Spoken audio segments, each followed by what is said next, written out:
नमस्कार, खेल समाचार में आप सभी का स्वागत है। मैं हूं गौरव कुमार और आइए सबसे पहले नजर डालते हैं क्या है इस वक्त की स्पोर्ट्स हेडलाइंस।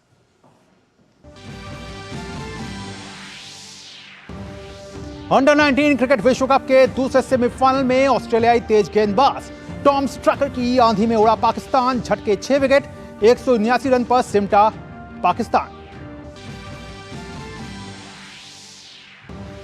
खेलो इंडिया यूनिवर्सिटी गेम्स 2023 का लोगो शुभंकर आज होगा लॉन्च। 19 फरवरी से असम में जमेगा KIUG का रंग।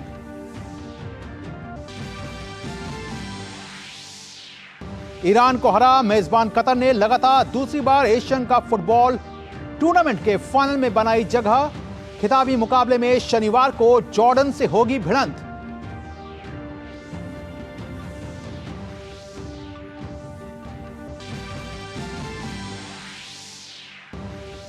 और अफ्रीका कप ऑफ नेशंस के फाइनल में पहुंचा नाइजीरिया। पेनल्टी शूटआउट में दक्षिण अफ्रीका को हराया। वहीं आइवरी कोस्ट ने DR कांगो को हरा बनाई फाइनल में जगह। और आइए खबरों को विस्तार से देख लेते हैं और शुरुआत करते हैं अंडर 19 क्रिकेट वर्ल्ड कप की खबर के साथ। दक्षिण अफ्रीका में खेले जा रहे अंडर 19 क्रिकेट विश्व कप में आज दूसरे सेमीफाइनल में ऑस्ट्रेलिया का सामना इस वक्त पाकिस्तान से हो रहा है। पहले बल्लेबाजी करते हुए पाकिस्तान ने ऑस्ट्रेलिया के सामने जीत के लिए 180 रन का लक्ष्य रखा। मैच में ऑस्ट्रेलिया ने टॉस जीता और पहले गेंदबाजी करने का फैसला किया। पाकिस्तान की शुरुआत खराब रही और 79 रन पर टीम ने अपने 5 विकेट गंवा दिए। हालांकि इसके बाद अजान अवेश और अराफात ने पारी को संभाला और रन बनाना जारी रखा। इस बीच अजान ने अर्धशतक लगाया। वो 52 रन बनाकर आउट हुए। इसके बाद कोई भी बल्लेबाज बड़ी पारी नहीं खेल पाया और पूरी टीम 48.5 ओवर में 179 रन बनाकर ढेर हो गई। वहीं ऑस्ट्रेलिया की तरफ से टॉम स्ट्रैकर ने 6 विकेट लिए। ताजा समाचार मिलने तक ऑस्ट्रेलिया ने 180 रन का पीछा करते हुए 43 रन पर 1 विकेट गंवा दिया है। और अब बात कर लेते हैं टेस्ट रैंकिंग्स की। ताजा जारी ICC टेस्ट रैंकिंग्स में जसप्रीत बुमराह दुनिया के नंबर 1 टेस्ट गेंदबाज बन गए हैं। बुमराह टेस्ट रैंकिंग्स में शीर्ष पर पहुंचने वाले पहले भारतीय गेंदबाज हैं। इससे पहले ये उपलब्धि सिर्फ 3 भारतीय स्पिनर्स को हासिल थी। टेस्ट रैंकिंग्स में भारतीय तेज गेंदबाजों में कपिल देव नंबर 2 और जहीर खान नंबर 3 तक पहुंचे थे। जसप्रीत बुमराह ICC की टेस्ट गेंदबाजी रैंकिंग्स में शीर्ष पर आने वाले पहले भारतीय तेज गेंदबाज बन गए हैं। बुमराह ने इंग्लैंड के खिलाफ विशाखापट्टनम में खेले गए दूसरे टेस्ट में शानदार प्रदर्शन किया था। ये test ICC world test championship series का हिस्सा था। बुमराह ने विशाखापट्टनम टेस्ट में 9 विकेट लिए थे। इस शानदार प्रदर्शन की मदद से बुमराह ने पैट कमिंस, कगिसो रबाडा और R अश्विन को पीछे छोड़ दिया। वे भारत के चौथे गेंदबाज हैं जो रैंकिंग्स में शीर्ष पर पहुंचे हैं। इससे पहले स्पिनर्स R अश्विन, रविंद्र जडेजा और बिशन सिंह बेदी ये उपलब्धि हासिल कर चुके हैं। बुमराह को विशाखापट्टनम टेस्ट में प्लेयर ऑफ द मैच चुना गया था। उन्होंने टेस्ट रैंकिंग्स के शीर्ष पर 11 महीने से चले आ रहे R अश्विन के वर्चस्व को समाप्त किया था। बुमराह के खाते में अब 881 रेटिंग पॉइंट है। सिर्फ अश्विन और अब देख लेते हैं KIUG से जुड़ी खबर। खेलो इंडिया यूनिवर्सिटी गेम्स 2023 इस बार असम में आयोजित होगा। इसकी शुरुआत 19 फरवरी से होगी। इस कड़ी में आज लोगो और मैस्कॉट लॉन्च किया जा रहा है। इस अवसर पर गुवाहाटी में एक समारोह का आयोजन किया जा रहा है। खिलाड़ियों को जमीनी स्तर पर मजबूत बनाने और उन्हें अंतर्राष्ट्रीय स्तर का माहौल देने के उद्देश्य के साथ शुरू किया गया ये कार्यक्रम बढ़ते समय के साथ उद्देश्य की पूर्ति में लगातार सफलता हासिल कर रहा है। गौरतलब है कि खेलो इंडिया यूनिवर्सिटी गेम्स में हिस्सा लेने वाले कई खिलाड़ियों ने अंतर्राष्ट्रीय स्तर की प्रतियोगिता में हिस्सा लिया और देश का मान बढ़ाया। असम इससे पहले खेलो इंडिया यूथ गेम्स की सफलतापूर्वक मेजबानी भी कर चुका है। और अब बात कर लेते हैं दिल्ली ओलंपिक्स की। दिल्ली ओलंपिक संघ द्वारा आयोजित किए जा रहे दिल्ली ओलंपिक गेम्स 2024 की कल से शुरुआत हो गई। केंद्रीय खेल मंत्री अनुराग सिंह ठाकुर ने इन खेलों का उद्घाटन किया। ये गेम्स 7 दिनों तक चलेंगे। पेश है ये रिपोर्ट। देश में खेलों के विकास और जड़ से मजबूती की दिशा में कई कदम उठाए जा रहे हैं। इस कड़ी में बुधवार से दिल्ली ओलंपिक गेम्स 2024 की शुरुआत हुई। इस अवसर पर केंद्रीय खेल मंत्री अनुराग सिंह ठाकुर भी मौजूद रहे, जिन्होंने इन खेलों का उद्घाटन किया। इस मौके पर खेल मंत्री ने कहा कि आज देश में और इस वक्त सीधे चलते हैं राज्यसभा, जहां पर tomorrow being the second Friday of the session, private members' resolutions are to be taken up. However, Honorable members may be aware that few government bills passed by the Lok Sabha are to be considered by this House.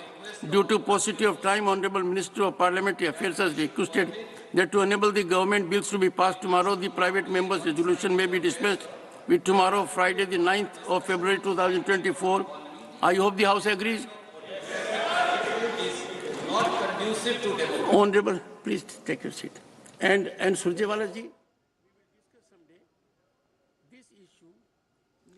तो निर्मला सीतारमण जो कि केंद्रीय वित्त मंत्री हैं, उन्होंने राज्यसभा में श्वेत पत्र जो है वो पेश किया। और बहरहाल एक बार फिर से लौटते हैं खेल की खबरों पर और बात करते हैं लंदन ओलंपिक में देश के लिए कुश्ती से कांस्य पदक जीतने वाले ओलंपियन पहलवान योगेश्वर दत्त का कहना है कि भले ही भारतीय कुश्ती के लिए पिछला समय अच्छा न रहा हो, लेकिन इसके बावजूद पेरिस ओलंपिक में भारतीय पहलवान अच्छा करने में कामयाब रहे हैं।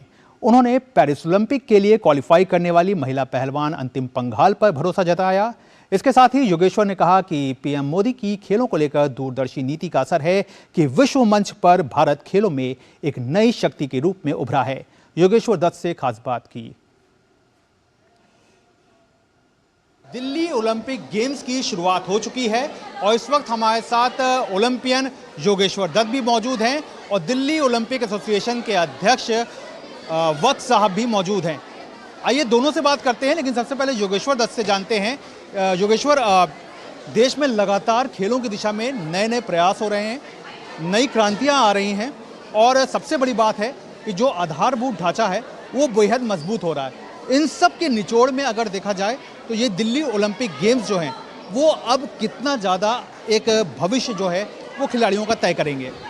हमारे देश की सबसे बड़ी ताकत यही है कि बच्चे बहुत ज़्यादा मेहनती हैं और ग्रास रूट से जब हम मजबूत होंगे तो विश्व में हम खेलों में एक अलग अपना मुकाम हासिल करेंगे। हमारे प्रधानमंत्री जी का भी यही सपना है कि खेलों में हिंदुस्तान टॉप 10 में आए और मैं एक खिलाड़ी होने मेरे भी यही लक्ष्य है कि हमारे जो बच्चे हैं उनको ज़्यादा बेहतर सुविधाएं मिलें और वो खूब मेहनत करें, देश के लिए मेडल जीतें। पहले भी दिल्ली ओलंपिक गेम्स हुए हैं और इस बार इतने बच्चे जो आए हैं तो ये उत्साह बताता है कि आने वाला भविष्य भारत का होगा खेलों में। खेलो इंडिया के जो एथलीट हैं वो विश्व मंच पर नया कारनामा कर रहे हैं, तो इसकी एक बड़ी वजह क्या मानते हैं आप? प्रधानमंत्री जी ने टॉप्स करके स्कीम चलाई, एक टास्क फोर्स का गठन किया जिसमें टॉप्स करके स्कीम चली, जिससे जो हमारे बच्चे होते हैं जो टॉप्स में आते हैं, प्रधानमंत्री जी जिस तरीके से खिलाड़ी से डायरेक्ट कनेक्ट हुए हैं, डायरेक्ट चाहे बात वो किसी गेम्स के लिए हो चाहे वैसे खिलाड़ियों से मिलना हो, तो इस खिलाड़ियों का एक बड़ा एक मोटिवेशन मिला उससे और खिलाड़ी बहुत ज़्यादा मेहनत भी करते हैं खिलाड़ी।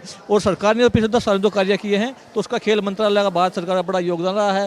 प्रधानमंत्री जी ने, खेल मंत्री अनुराग ठाकुर जी ने डायरेक्ट खिलाड़ी से बात की और खिलाड़ी बार बार मिलते रहते थे। किसी भी टूर्नामेंट में जीत के आए तो प्रधानमंत्री डायरेक्ट उनसे जाके मिलते हैं और ये एक मोटिवेशन काम करता है कि भाई हमारे देश का प्रधानमंत्री हमारे देश का राजा होता है कि वो डांट मिलता है और हौसला बढ़ाता है, तो हमें आगे और अच्छा करने की प्रेरणा मिलती है। और हमारे साथ दिल्ली ओलंपिक एसोसिएशन के अध्यक्ष भी हैं वत्स साहब। जिस तरह से योगेश्वर ने खुद गिनाया कि जो निचले स्तर पर जो प्लेटफॉर्म है उनमें जब खिलाड़ी खेल रहे हैं उसका अनुभव जो है वो अंतर्राष्ट्रीय स्तर पर मिल रहा है, तो ऐसे में अब ये जो ओलंपिक गेम्स है, दिल्ली ओलंपिक गेम्स है, इसका कितना फ़ायदा यहाँ के एथलीटों को मिलने वाला है? इस दिल्ली ओलंपिक गेम्स का जो आयोजन 2024 में हुआ है, इससे पहले भी हमने 2015 में और 2018 में कराया, जिसके ब्रांड एम्बेसडर योगेश्वर दत्त पहलवान जी थे। अभी आपको मैं बता दूं कि यहाँ पर फ़ायदा इसलिए होने वाला है कि यहाँ पर सभी कैटेगरी के बच्चे हैं, जूनियर भी हैं, सब जूनियर भी है, सीनियर भी हैं।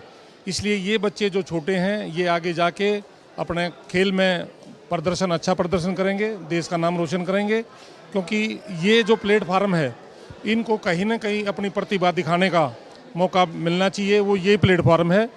योगेश्वर, आपसे ये सवाल है क्योंकि आप एक पहलवान रह चुके हैं, ओलंपिक में आपने कुश्ती से मेडल भी जीता, लंदन ओलंपिक हम सबको याद है, लेकिन हाल फिलहाल में जिस तरह का कुश्ती का जो माहौल है, तो ऐसे में जो पेरिस ओलंपिक अब क्योंकि सामने है, ऐसे में क्योंकि आप अनुभवी पहलवान हैं, तो आपको क्या लगता है कि इस बार कुश्ती से किस तरह की तस्वीर पेरिस ओलंपिक में निकल के आएगी? देखिए, पिछला 1 साल कुश्ती के लिए ख़राब था और अभी भी खराबी दौर में, क्योंकि एडो कमेटी के अंडर में हमारे पहलवान खेलने जाते हैं। पर मेरा मानना है कि लगातार 4 ओलंपिक से में कुश्ती में हमें मेडल मिले हैं हिंदुस्तान को। चारों कुश्ती में लगातार 4 ओलंपिक में मेडल मिले हैं। इस बार भी अभी टाइम बहुत कम बचा है, 5-6 महीने भी नहीं बचे मुश्किल से। और हमारे जो पहलवान हैं अंडर 15 की 17 की बात करोगे तो रवि और अमन दोनों पहलवान अच्छे हैं। इनमें से कौन ओलंपिक में जाएगा उसका नहीं पता अभी, क्योंकि ट्रायल होनी है, अभी क्वालिफाई भी नहीं हुआ है। अंतिम पोंगल से बहुत ज़्यादा उम्मीदें हैं, ओलंपिक मेडल की दावेदार और ओलंपिक मेडल वो जीतेगी। आप दोनों ने हमसे बात की, इसके लिए बहुत बहुत शुक्रिया।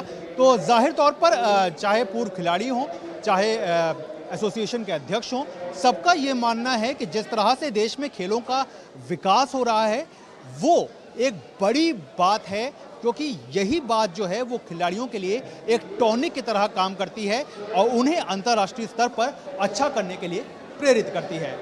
कैमरामैन कुमार दत्ता के साथ मैं गौरव कुमार, डी न्यूज़, दिल्ली।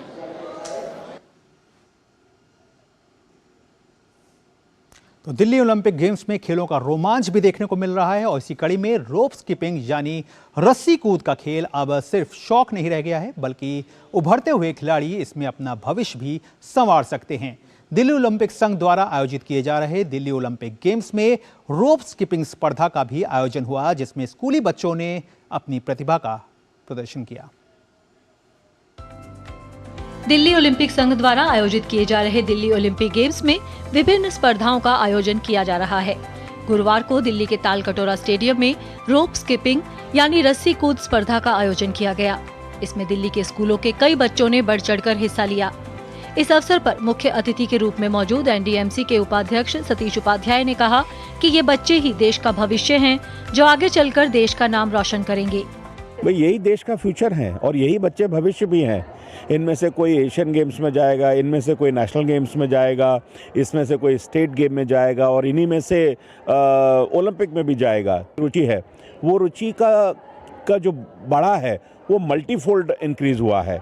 और इसी तरह के जो इवेंट्स हैं, दिल्ली ओलंपिक है, तो यहीं से उसमें एक सेंसिटाइजेशन उनके मन में आता है, उसके अंदर प्रतिस्पर्धा की भावना आती है, एक स्पोर्ट्समैन स्पिरिट आती है और वो उन खेल को अपने पास जब अपना लेता है तो निश्चित रूप से एक लगन, मेहनत और परिश्रम के साथ वो एक अच्छे परिणाम देता है। दिल्ली ओलंपिक गेम्स के तहत आयोजित रोप स्किपिंग प्रतियोगिता में विभिन्न आयु वर्ग के बच्चों ने हिस्सा लिया और अपनी प्रतिभा से सबको प्रभावित किया। घर पर भैया और मैं स्किपिंग करते हैं। मैं रोज स्कूल में स्किपिंग की प्रैक्टिस करता हूँ। मेरे को सबसे ज़्यादा अच्छी बात ये लगती है कि ये हमारी हेल्थ के लिए बहुत अच्छा है और ये बहुत बेनिफिट्स देती है हमारी हेल्थ को। अब मेरे को चेंज बहुत सारे हैं, जैसे कि हाइट भी बढ़ रही है और क्या कहते हैं फिट भी अपने आप को लग रहा है और साथ के साथ भूख भी लगती है। बहुत सही है ये गेम।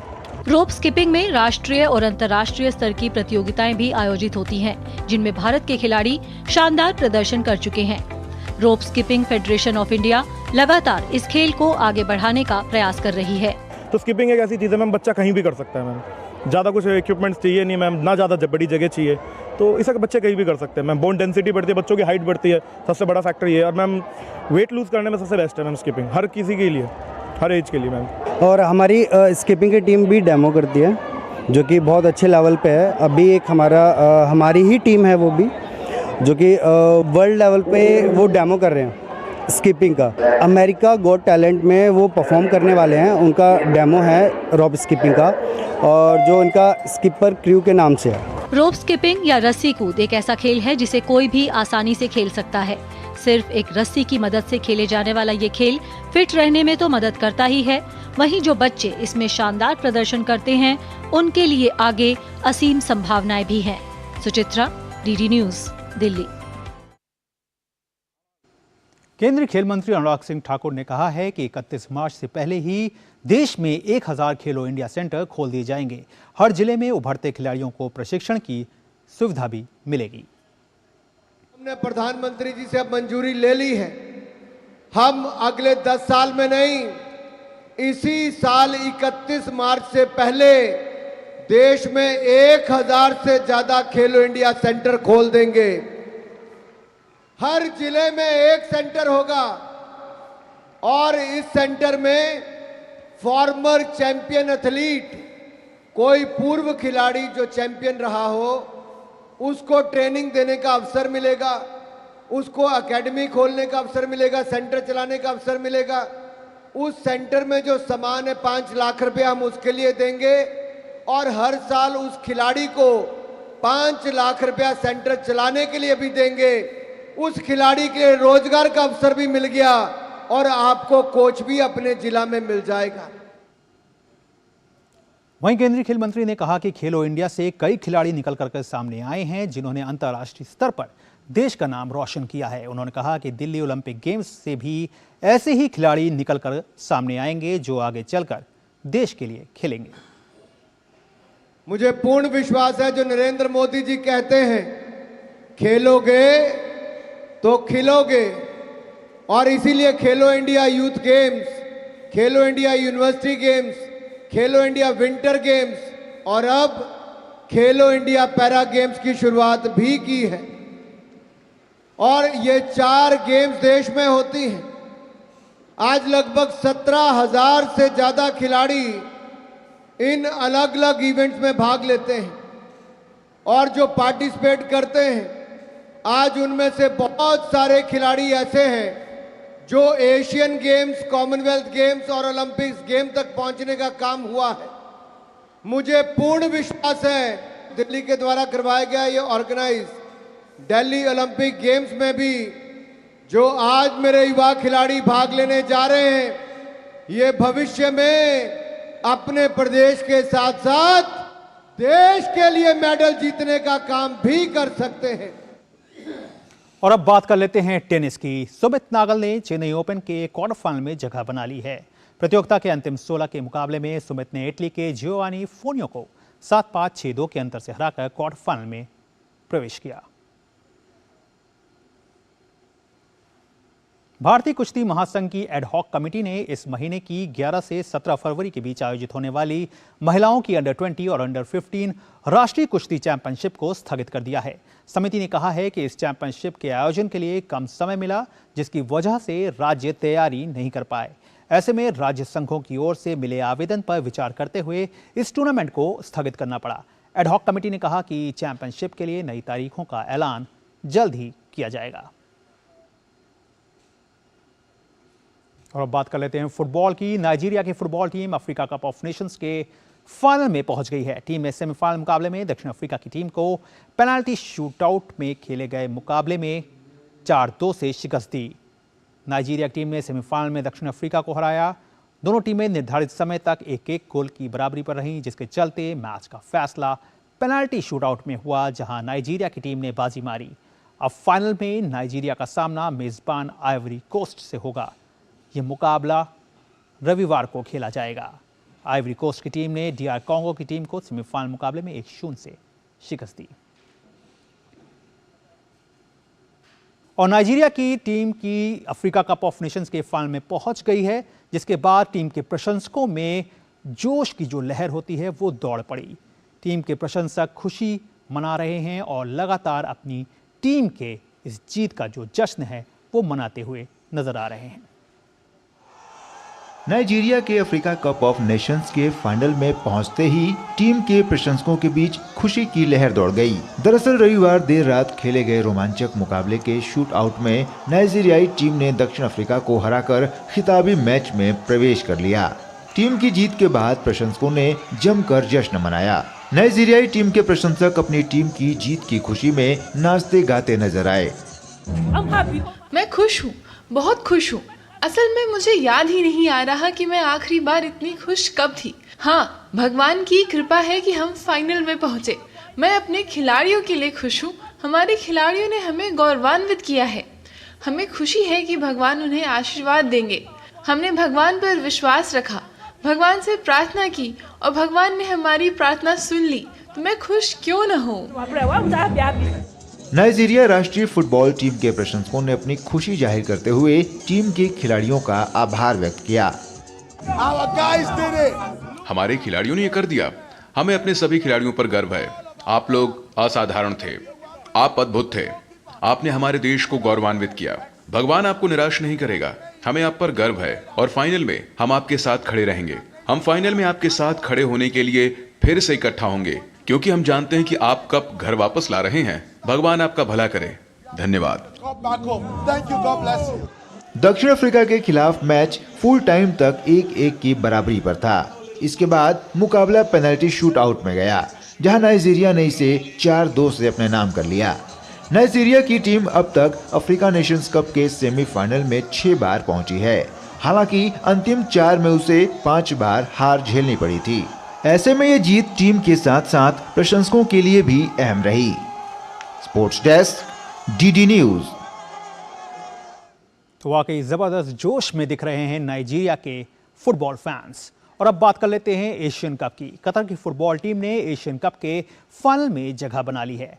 टीम ने सेमीफाइनल मैच में ईरान की टीम को 3-2 से हराया।